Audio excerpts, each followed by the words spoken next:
In January 2014, Miriam received a call demanding ransom for her daughter. She paid, but did not find her. She decided to capture members of the Zetas cartel for justice. Thus began her nightmare. Men in a truck sped toward the San Fernando Highway in Tamaulipas. A woman was intercepted and taken by force. This is the daily life of the Zetas cartel, but its outcome will trigger an extraordinary narrative. In March 2014, Miriam's phone rang.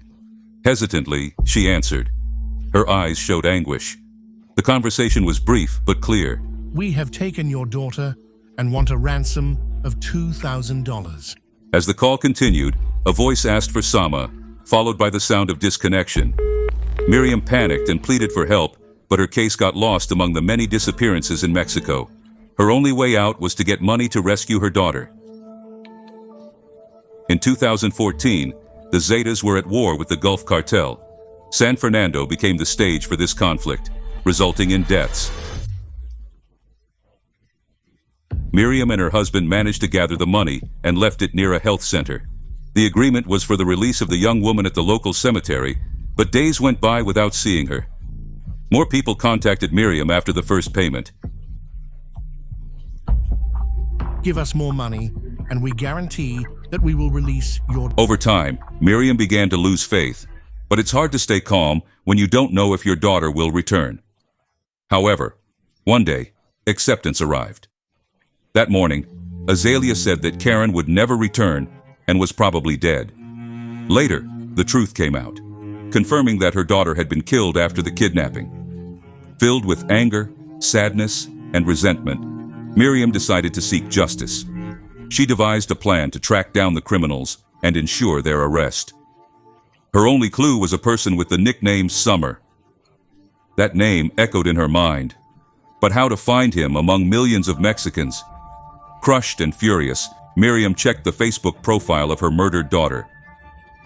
Imagine going through that after discovering your daughter's fate and confronting the void left on her social media when she was still alive. While exploring the platform, she saw a photo tagged with the same name, Sama. In an instant, she recognized that man and began to determine his location, an ice cream parlor in Victoria, 2 hours from San Fernando. A picture showed a young woman dressed in the uniform of that establishment. Miriam had taken the first step. For weeks, she frequented the ice cream shop, learning the young woman's routine and waiting for Sama to appear. In a stroke of luck, a couple revealed his address. After discreetly following him, the police would only intervene with concrete information. It was at this moment that one of Miriam's transformations began, as she changed her appearance to get closer to Summer and obtain information.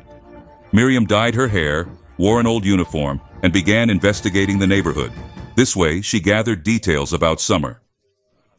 Armed with a file containing images, data, addresses, and contacts, Miriam approached several authorities, but none showed any interest.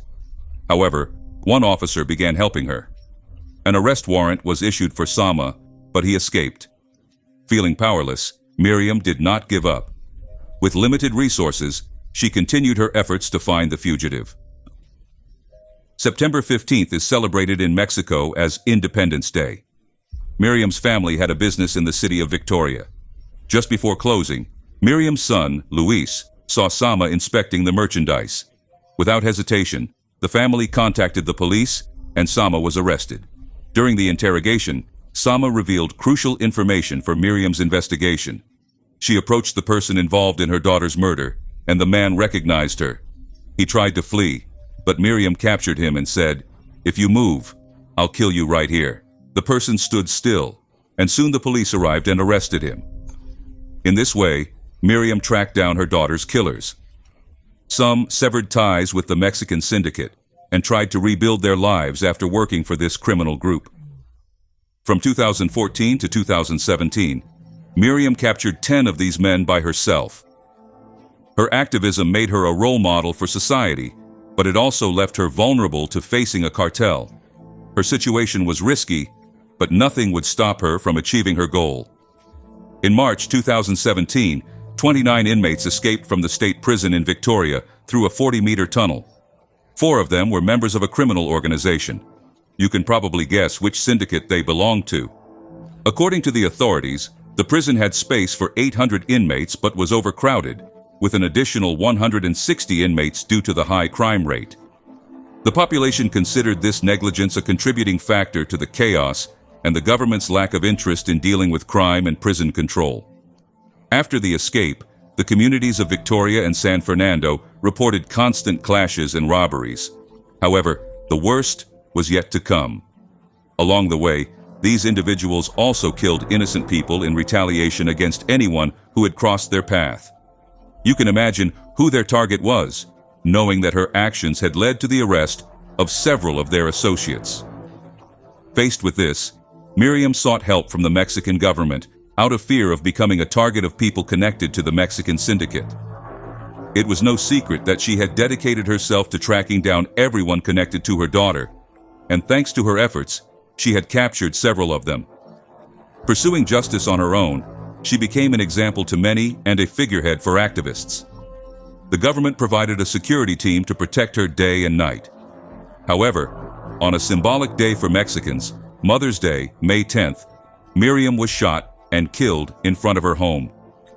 Thus, her quest for justice came to an end, but her legacy remained alive in memory.